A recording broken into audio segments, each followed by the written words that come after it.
Bismillahirrahmanirrahim. Ada pertanyaan begini, apakah boleh melaksanakan sholat duha berjamaah? Sebab di sekolahnya ada program sholat duha berjamaah. Nah, baik, saya kira pertanyaan ini menarik dan sudah banyak sekolah yang melaksanakan seperti ini. Bagaimana hukum Islam fikihnya melihat peristiwa ini? Baik, Bismillahirrahmanirrahim. Saya akan bacakan di kitab Bughyatul Mustarsyidin halaman 68. Tubahul jama'atu fi nahwil witri wat tasbihi fala karahata fi dzalika wala thawabah. Dibolehkan melaksanakan sholat berjamaah dalam sholat witir, tasbih, dan itu tidak makruh. Cuma kuncinya adalah wala thawabah, dan tidak mendapatkan pahala. Sebelumnya perlu saya sampaikan bahwa ada sholat sunnah yang memang dianjurkan untuk berjamaah, ada yang tidak, untuk dilaksanakan dengan tidak berjamaah.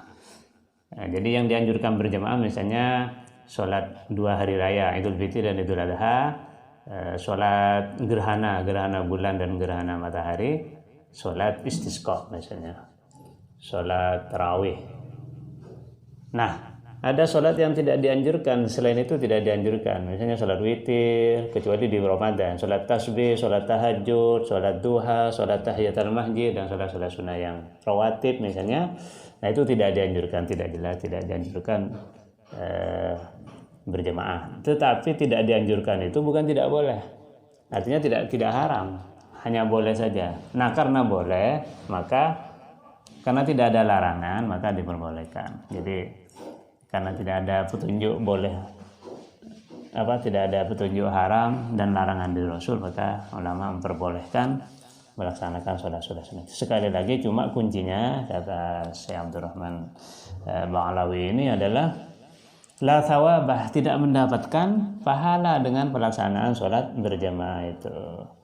Oke, bagaimana agar mendapatkan pahala? Na'am, in qusida ta'limul musallin wa tahriduhum kana lahu thawab. Tapi jika dimaksudkan dengan sholat berjamaah tersebut untuk mengajari orang-orang yang berjamaah tadi, memberikan pemahaman tentang sunnahnya sholat duha, intinya memberikan pelajaran-pelajaran yang baik kepada, atau utahriduhum, agar mereka termotivasi untuk melaksanakan berjamaah. Kalau baru-baru misalnya mereka siswa bisa berjamaah, bisa semangat untuk berjamaah misalnya, maka dengan sepertian kana lahu thawab, maka itu bisa mendapatkan pahala.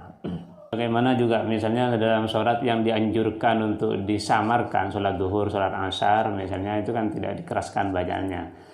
Tapi untuk mengajari misalnya anak kita bermakmum, untuk mengajari bacaan-bacaannya, untuk mengajari mereka mendengarkan Al-Quran, senang kepada Al-Quran dan lain-lain, maka itu bisa mendapatkan pahala walaupun makruh, dikeraskan hukumnya makruh. Maka itu taklimnya itu yang bisa menyebabkan mendapatkan pahala.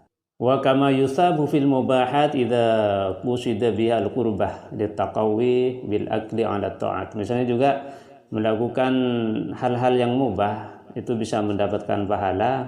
Di sini dicontohkan misalnya makan untuk agar kuat untuk melaksanakan ibadah, kuat sholat malam, kuat sholat tahajud, kuat sholat duha, sholat duhur dan lain-lain, agar sehat misalnya, maka itu bisa mendapatkan pahala.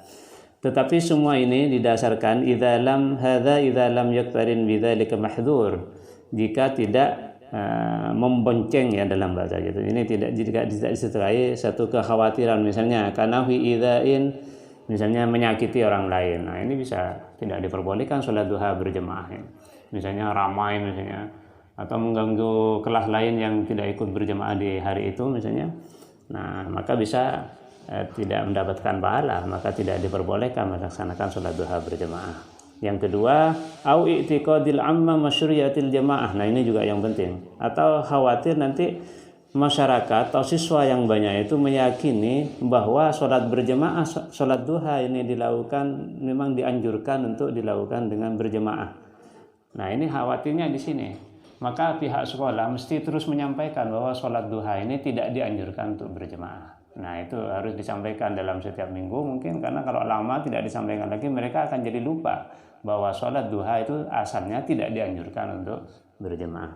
Maka di sini ilatnya, alasannya kebolehan ini, pertama tidak mengganggu orang lain, tidak menyakiti orang lain. Yang kedua, menjaga i'tiqadul amma masyuriatul jamaah, menjaga keyakinan masyarakat orang banyak tadi bahwa sholat duha khawatir dianggap sebagai sholat yang sunnah untuk dilakukan secara berjemaah. Wa illa, jika tidak, artinya mengganggu atau membuat masyarakat orang banyak, siswa, guru, bahkan mungkin juga meyakini bahwa sholat duha berjemaah itu adalah bagian dari sunnah, fala thawabah, maka menjadi tidak mendapatkan pahala nanti. Ta'limnya menjadi menyebabkan tidak mendapatkan pahala. Bal yahrumuh, bahkan haram.